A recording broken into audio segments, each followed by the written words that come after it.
Let's talk further about this now with the Executive Secretary at the Council for the Advancement of the South African Constitution. That's Lawson Naidoo. Lawson, a very good evening to you. Welcome back to News at Prime. So it appeared quite inevitable that at least with the ANC majority, Advocate Mkhwebane would not survive the vote in the National Assembly today. But as things played out, close to 80% of MPs in fact voted for her impeachment. Did it surprise you that that many of them wanted her gone?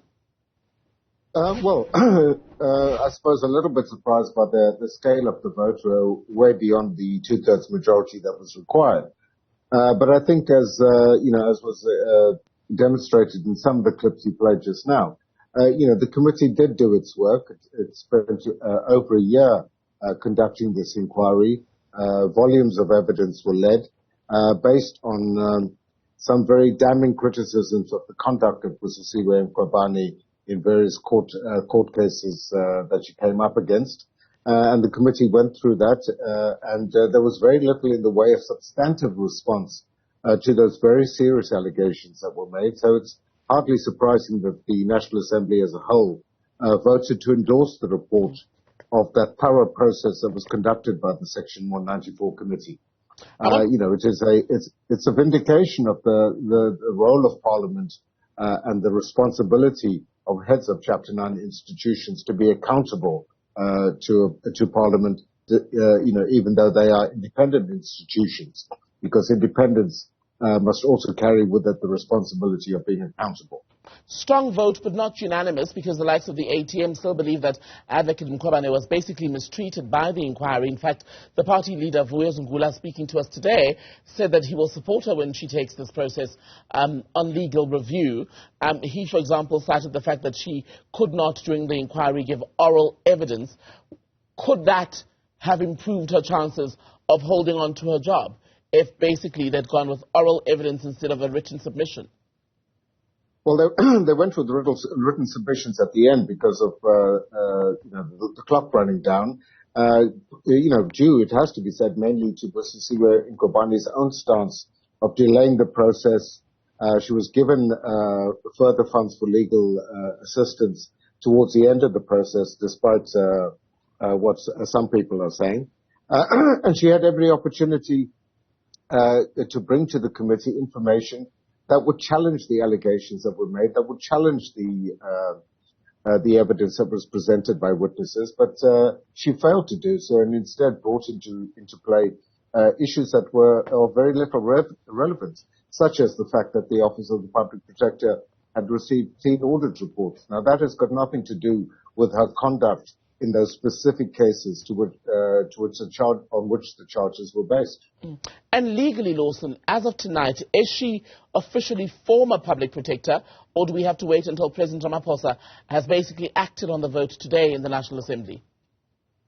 No, the final decision or conduct has to be done by the President. So the Speaker will now have to formally write to the President to inform him of today's decision of the National Assembly. But the President has no discretion, because the Constitution says that once this parliamentary process has been completed, he must remove the public protector from office. So it's a question of the President putting pen to paper to sign off on her removal from office. And beyond losing her job, which was due to come to an end anyway, at the end of her non-renewable term next month, what are the personal implications of this decision for Advocate Mkhwebane? Well, in general, if someone is removed from office on the basis of incompetence or gross misconduct, as Busisiwe Mkhwebane is about to be, then one would generally lose the benefits of office. And in the section of the Constitution that deals with the impeachment of the President, that is stated very explicitly that they would lose the benefits of office. And I see no reason why that principle should not be applied also to anyone else who's impeached in a similar process under the Constitution as the public protector is now. You've publicly criticized Advocate Mkhwebane multiple times on public platforms such as this, but as you look back then at her 7 years in that office, are there any redeeming moments where you can say, well, on this score, she did well? Well, undoubtedly, I think, we tend to focus on the role of the public protector when it comes to these high-profile high-profile cases that make media headlines and involve senior officials or politicians. But, the bulk of the work of the Office of the Public Protector is done in assisting ordinary South Africans with the day-to-day challenges that they have. And that's its primary role, to provide access to justice for people who would otherwise not be able to reach the courts.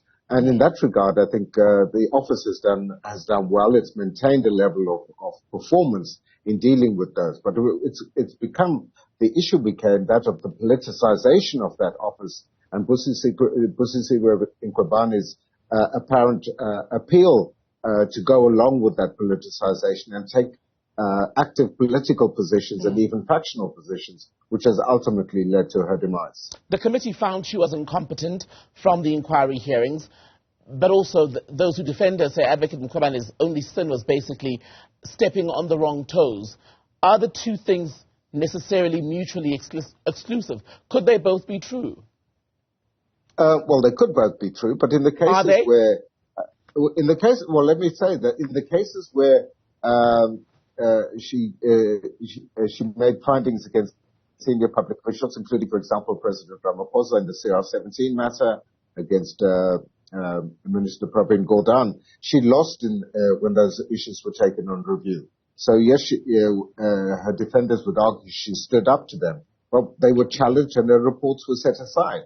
And I think they were set aside on the basis of her conduct in conducting those investigations or finalizing those reports, where she either didn't deal with all of the evidence at her disposal, ignored some of the evidence, didn't hear from some of the beneficiaries, for example, in the Freedom Dairy case, in which CASAC was a party, changed significantly and substantially a draft report without being able to provide any basis for why those findings and recommendations in those reports were changed. So I think there's more than adequate evidence to show that in those key cases, she did indeed commit gross misconduct. Lawson, Naidoo from CASAC, good to speak to you.